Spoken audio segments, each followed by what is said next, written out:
That's pretty amazing, huh? That's good. You can give it up again. It's good. It's good. I love it and I hate it. I mean, try to follow that. I mean, yeah, good luck, right?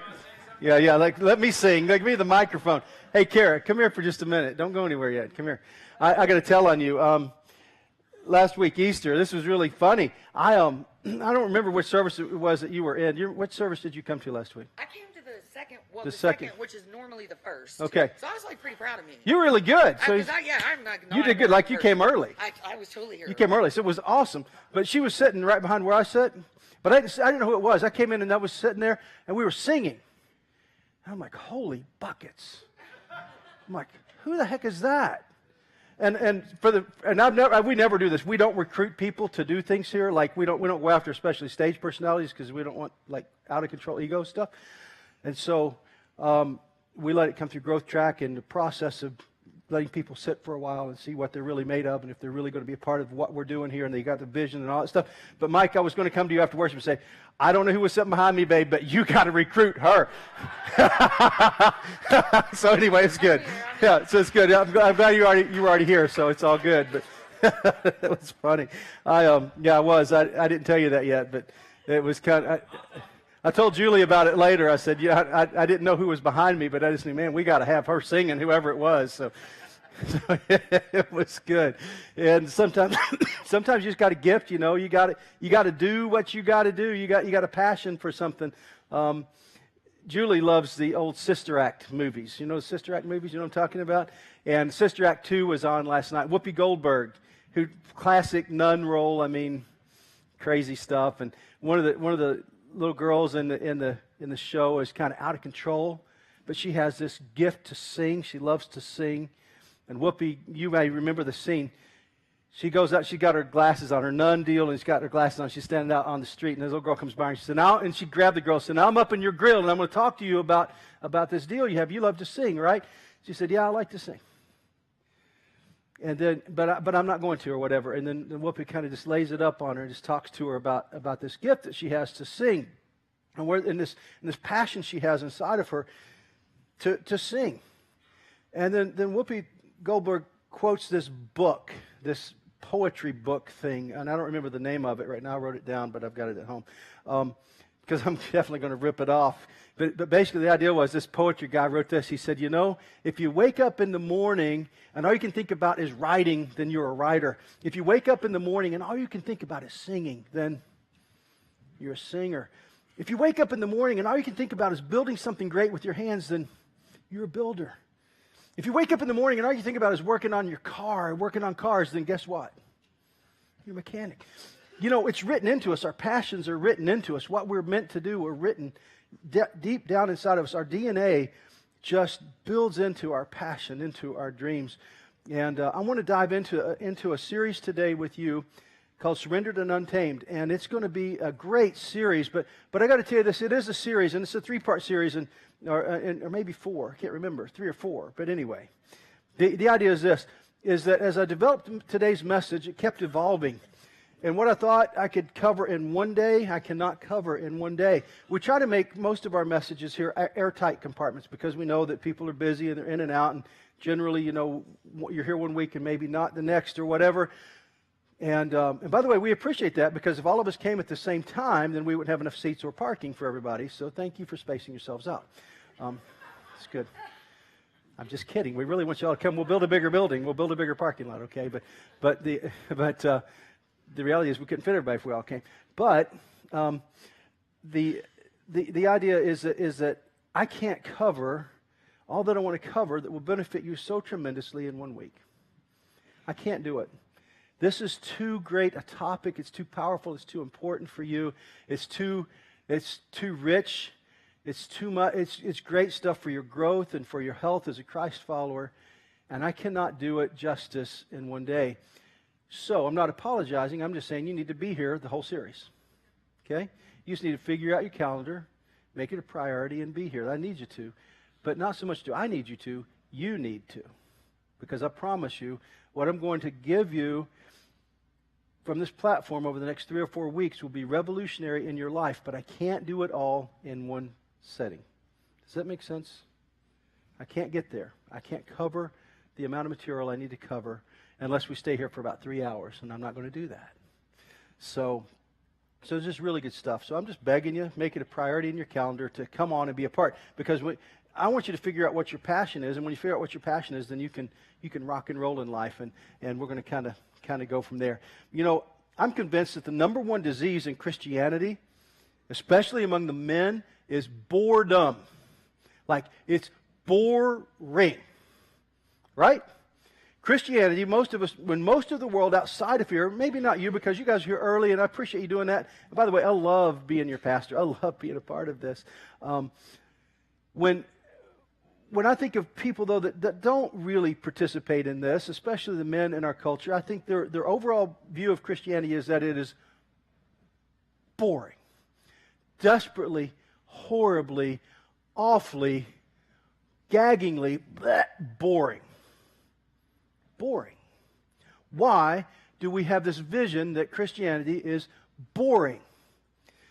Because I think that we have missed the message of Jesus, and we've messed up the idea of Christianity desperately. I think we've boiled Christianity down to this. You need to say a magic incantation at some point in your life, and then you need to spend the rest of your life trying to avoid big sins, like lusting after your neighbor's beautiful lawn tractor. And those type, we try to, avoid those sorts of things. We just don't want to get caught up in big sins, and we think, well, Christianity is just about not sinning, and occasionally coming to worship and throwing enough money in the offering basket to appease our conscience, and also maybe coming to worship enough that either A, our conscience doesn't nag us, or somebody in our house doesn't nag us. So we just kind of try to appease things because we just boiled it down to, well, I said the magic phrase, said the prayer, and now I avoid big sins. At least I don't sin as bad as the other people that I see on television and hear about on the radio, so I must be doing okay. And I'm pretty sure that my ticket's been punched, so I'm going to heaven, so that's it, right? That's all Christianity is about, right? And when that is what we believe Christianity is, when that's all it amounts to, is avoiding big sins and having my ticket punched so I get to get on the rapture rocket and head to heaven someday, if that's it, it is incredibly boring. I would agree with you. If that's it, then it's desperately out of date. If that's all there is to this, you shouldn't have got up this morning. You know what I'm saying? But I think it's much bigger. As I study Jesus more, as I watch him and his life and what he called people into, I believe that he just has so much more in store for us. I believe this, that spiritual adventures are part of the plan for Christ followers. That we were born to be on a spiritual adventure with God. That Jesus invites us into incredible adventures of faith, incredible adventures of following him. So these spiritual adventures are just part of what Jesus invites us into. It comes with the turf. And so Christianity, I believe, instead of being boring and simply avoiding big sins or getting your ticket punched, is about following the maker, creator of the universe, who made you and designed you for an incredible adventure with him. And when you approach it that way, and when you see Christianity as an invitation to follow the master of all things, it's pretty good, isn't it? Jesus in Matthew 4:19 is quoted as saying this, "Follow me." He begins to call his disciples. And you may know the rest of it. "Follow me, and I will make you fishers of men." Now, did these people that he was inviting to follow him, did they have any idea about what was out in front of them really? No. And I will tell you this. The bad news and good news of following Jesus is you really have no idea about what's ahead. You really don't know all that you might want to know. And that, for some of us, is just disconcerting, because some of you won't follow Jesus because you don't know what he's going to ask you to do. And that's precisely the reason your life is so horribly boring right now. Just true. I mean, you parked a long time ago. And your faith, you don't need much faith to do what you do. Put gas in your car, drive to work, come home, eat dinner, watch television, go to bed. 5 days a week, 6 days a week, whatever you do. And show up at worship occasionally. And make sure that your card is punched for the rapture rocket. That's it. It's what you boiled this whole thing down to. And if that's it, if that's all there is for you, I'd be bored with this too. But Jesus said more. He didn't just tell those followers. He said, listen, come over here. Say a few words to me. Say this magic incantation I'm going to give you.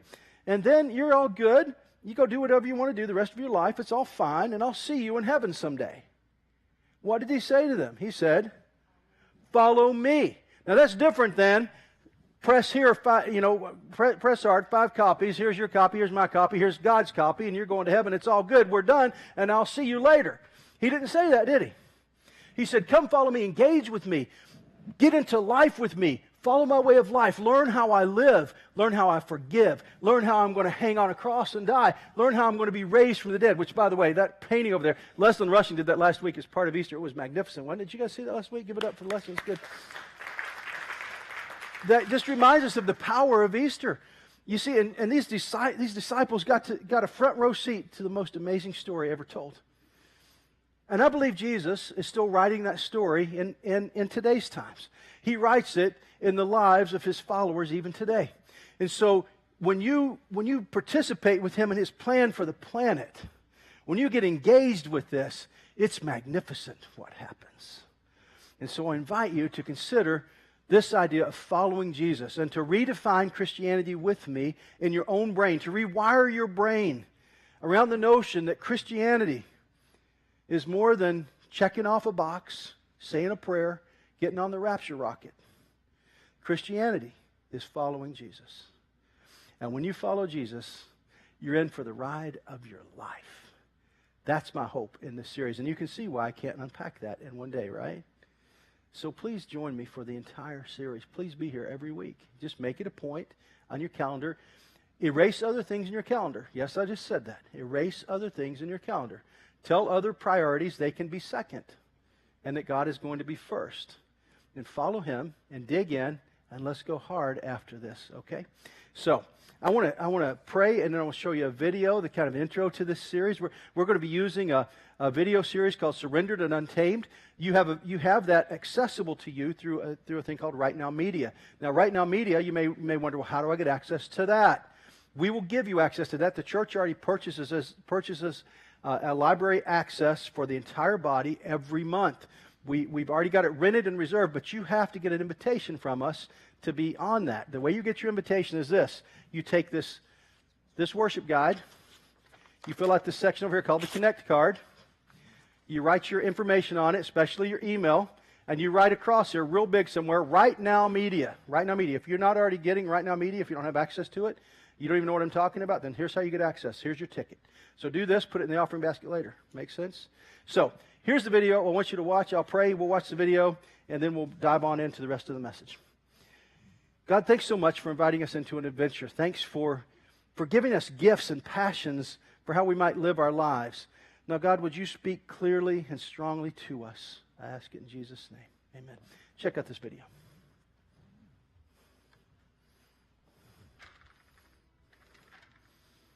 I've come to a point in my life where I realize without any shadow of doubt, God has created me to explore, to go and see these places, to find out how he's made them. But the strange thing is I really believe we're all made like that, because if you think about, if you've got a baby, or think about the first year of someone's life, all they do is they crawl around trying to find stuff out. As soon as they learn how to walk, they want to know what's around the corner, they want to know what's up on the shelf. And that goes on uncontrolled for 3-4 years. But slowly, with most people, the desire to explore gets hidden and suppressed. And I think partly because we live in a modern world, and stuff around us covers up that desire. But I really believe in every single person is the desire to explore. And it might not be my life has been called to that, but I think for most people, it's to take more risk in their careers, to be more adventurous, to dare to do different things. I think most people have covered that up and have lost sight of what that first seed was that God put in us.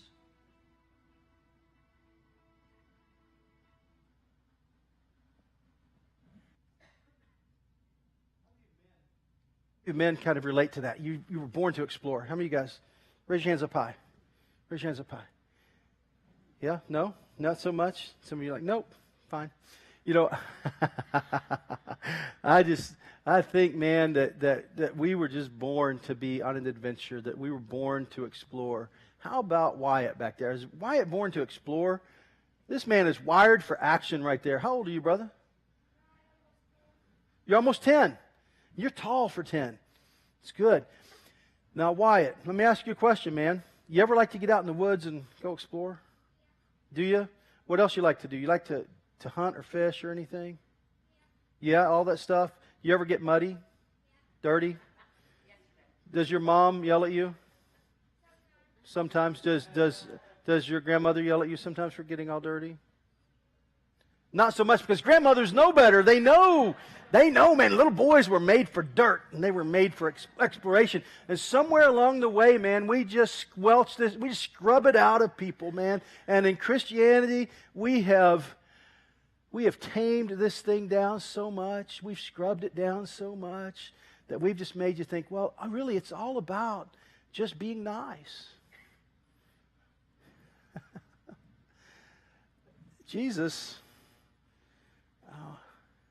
Jesus, yeah, he was, I guess he was nice.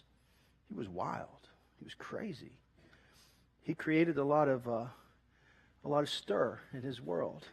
You don't create that kind of stir. You don't get yourself hung on a cross by just being super nice. Wearing little fluffy sandals with a little tie-dye shirt and just running around and saying peace to people. You don't get killed for that sort of thing. I mean, they think you're weird, but you don't get killed for it. But Jesus got killed because he challenged an entire religious system. Because he said there's more. And also because he told people, listen, you are mischaracterizing the Father. You are not representing the Father well. Jesus was one of the most adventurous men of all time. And he invites his followers into being adventurers with him.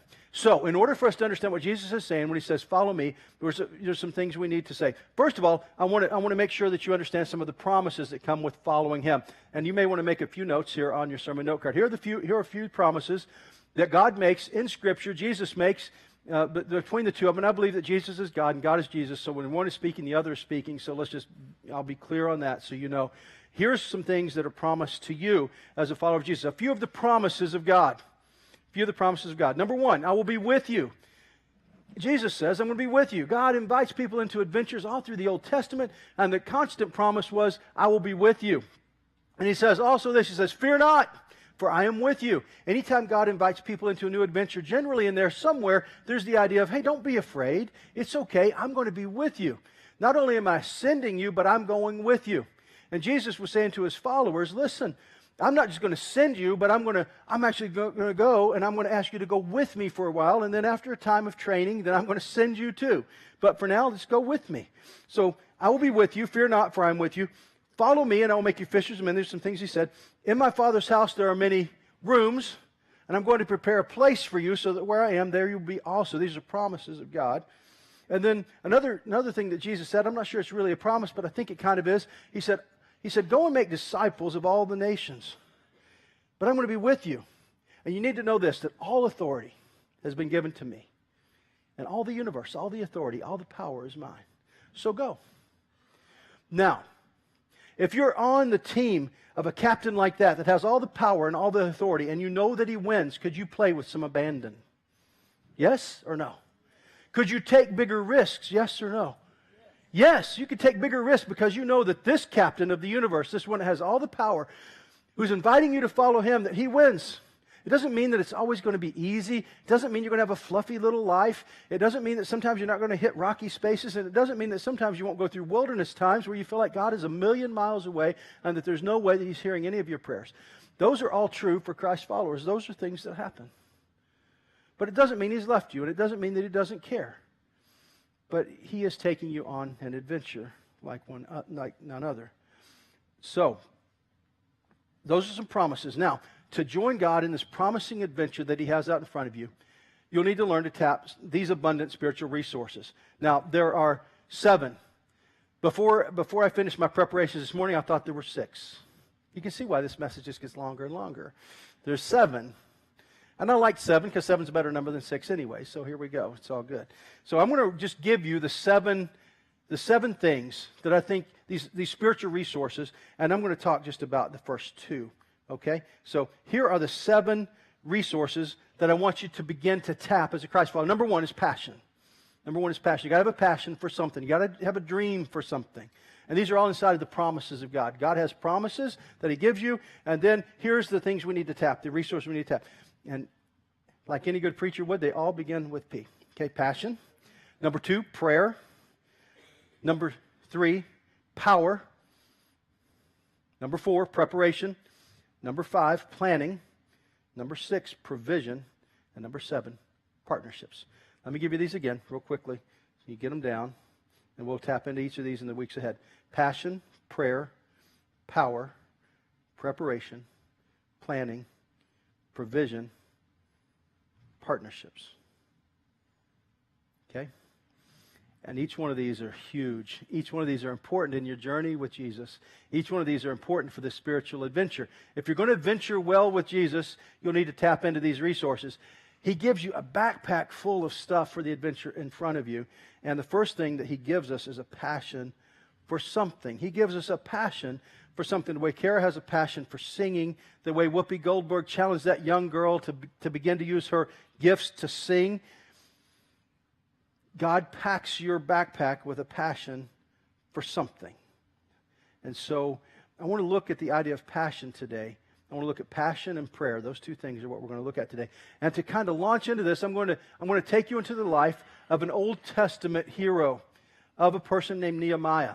And I want you to think about a man named Nehemiah. Nehemiah lived at a time when his people, the Jews, were in exile away from the homeland of Jerusalem. Jerusalem was the sacred place of worship. It was the motherland. It was the place that they looked to for spiritual resources, and they looked to for a connection to God. It meant, for Jerusalem to be doing well meant that you were in favor with God. If Jerusalem was not doing well, then it meant you were out of favor with God in the Jewish imagination. I'm not saying that was true, but I'm saying that's how they imagined life, and that's how they rated their spiritual development was, if Jerusalem's doing good, then we're doing good. If Jerusalem's doing bad, then we're doing bad. And we're out of favor with God. So let's talk about this guy named Nehemiah for just a minute. You may be familiar with his story, but I want to refresh your memory a little bit about Nehemiah. This was about the 5th century BC when this is written. So this is sometime before Jesus, but this is how God invites us to use our passions to follow Him. These are the memoirs of Nehemiah, son of Hakaliah. Love that name. In late autumn of the 20th year of King Artaxerxes' reign, I was at the fortress of Susa. Hanani, one of my brothers, came to visit me with some other men who had just arrived from Judah. I asked them about the Jews who had survived the captivity and about how things were going in Jerusalem. They said to me, "Things are not going well for those who return to the province of Judah. They're in great trouble and disgrace. The wall of Jerusalem has been torn down and the gates have been burned." All right, what does this mean in their imagination? The walls have been torn down and the gates have been burned. What does that mean to the Jewish imagination? What's it mean? Is God with them or not with them? Not with them. It means God is not with us. The walls have been torn down around our holy city, around this holy place. So God has surely left us. Not only are we away from there, we've been taken into captivity by a ruling country that's bigger than us and badder than us and has more military might than we do. Now we're living far away from home. We're distressed about that. And so now he begins to get this news that the walls have been torn down and the gates have been burned. Nehemiah says, "When I heard this, I sat down and I wept." You see, what causes you to weep, what causes you to cry out, is a preview to the passion that God has in you. If something is causing you pain in your spirit like that causes you to weep, then that's a preview to the passion that God has put in you. It's important to pay attention to this. Now, in modern terms, I don't know what that is for you. I don't know what news that you get that causes you to weep.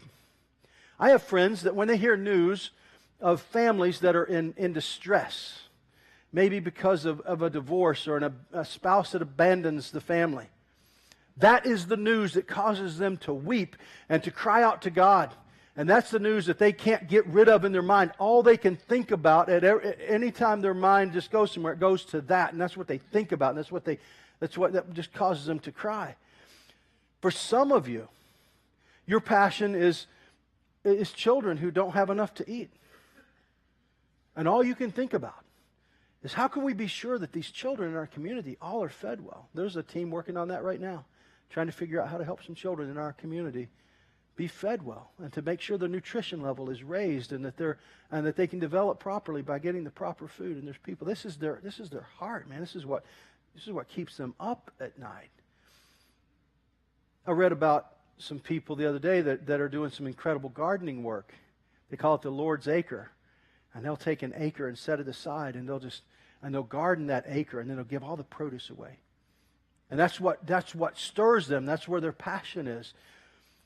For some who've been through abortion, who've had an abortion, later in life, as God moves them along, that becomes a burning passion for them. It becomes something important to them, something that they give their lives to, as it were. They just weep over that. There's all different things that may stir your heart. What is your passion? What causes you to weep? If I showed it up here on the screen right now, showed a quick clip of it, what would cause you to weep right now? I want you to think about that.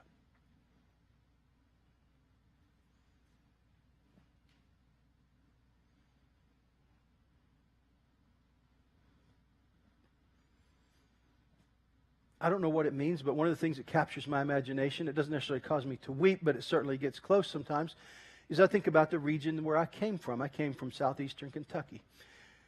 When I left southeastern Kentucky, the county I left, Knox County, Kentucky, in one report that I saw had the worst literacy in the nation. It means people just can't read. They can't understand stuff. Now that causes me a lot of pain, because my mom insisted that I learn to read, and she worked me over. She said, if you can learn to read well, you can do anything, and that has proven to be true.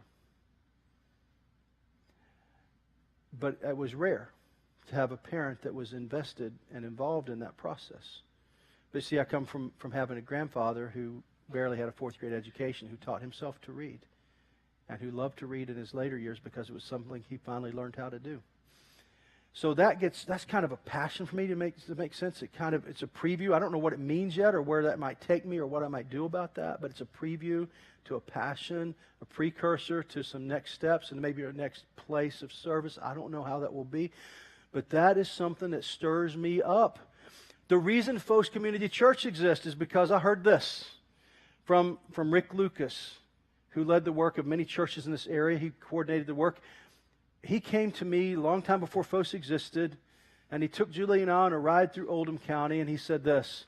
He said, there's not a county in North America where Christianity is growing faster than the rate of population. Now that sounds really big. Now hang on to that. There's not a county in North America where Christianity is growing faster than the rate of population. So what that means is the population in America is growing like this. The rate of Christians' growth, of us reaching people, is growing like this. So throw that out over time. What happens? Do the gaps get bigger? Way bigger. And that was the thing that kept me up at night. That was the thing that wouldn't let me sleep. That was the thing that bothered me. It bugged me in my spirit. And that was the impetus. That was the core impetus for Phos Community Church. That was the core issue for me, is that people don't know Jesus. And they're not following Jesus. They're not growing up and being rooted in them. And they're not experiencing the life that God has in store for them. And that bothered me tremendously. And that was the seed. That was the passion. And by the way, it still is. It's still the haunting passion. It's still the thing I can't get away from. It's still why it matters to me that people participate in the life of Phos Community Church. That I know that they can't grow like they could until they're involved in a body like this. I'm not saying we're the only church doing it, but I'm saying I know that we are doing it. That makes sense? So I want everybody to come because I think it matters that much. So, your passion, what is your passion? What causes you to stay up at night? What causes you not to be able to sleep? What causes you to cry? What is it? I don't know, but you need to begin to figure that out. Here we go. So he's weeping because these gates are down. When I heard this, I sat down and wept. In fact, for days I mourned, fasted, and prayed to the God of heaven. You see, it stirs a passion in you, and it also is it's what keeps you up at night. It's the prayers that keep you up at night. It's when you're praying to God, and when your spirit just wakes up, and you realize what you're talking to God about. This is what you're talking to God about. This is what's on your heart. This is what you're talking to Him about all the time. You need to pay attention to this, because this is Nehemiah saying, man, I couldn't think about anything else, so I'm praying to the God of heaven. Then I said, "O Lord God of heaven, the great and awesome God who keeps His covenant of unfailing love, and those who love Him and obey His commands, listen to my prayer. Look down and see me praying night and day for your people Israel. I confess that we have sinned against you. Yes, even my own family, and I have sinned. We've sinned terribly by not obeying the commands, laws, and regulations that you gave us through your servant Moses." You see, in his imagination of how God works, if you don't sin, then God will love you. So he's saying, listen, I've sinned. I've blown it, God. I know that. So would you please love us again? Now, we know through Jesus that it's different than that, but still, this is a good place to start. Please remember what you told your servant Moses. If you sin, I will scatter you among the nations. But if you return to me and obey my commands, even if you are exiled to the ends of the earth, I will bring you back to the place I've chosen for my name to be honored. See this prayer, this passion he has? We are your servants, the people you rescued by your great power and might. O Lord, please hear my prayer. Listen to the prayers of those of us who delight in honoring you. Please grant me success now as I go to ask the king for a great favor. Put it into his heart to be kind to me. In those days I was the king's cupbearer. That passage, that chapter is powerful. And it will help you understand what your passion is and what you pray about and how you begin this journey of really following Jesus. This is important stuff. This will help you a ton. So here's what I want to do. I want to give you a quick teaching, something I think that will help you as you think about this. Bring this over here for a minute.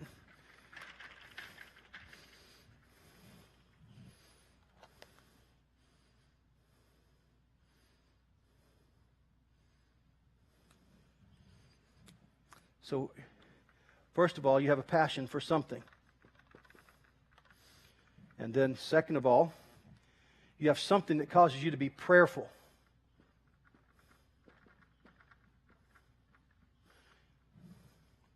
I'll tell you what I used to tell my students at school. They would wonder, well, why do you write stuff on the board? Because we can't read it.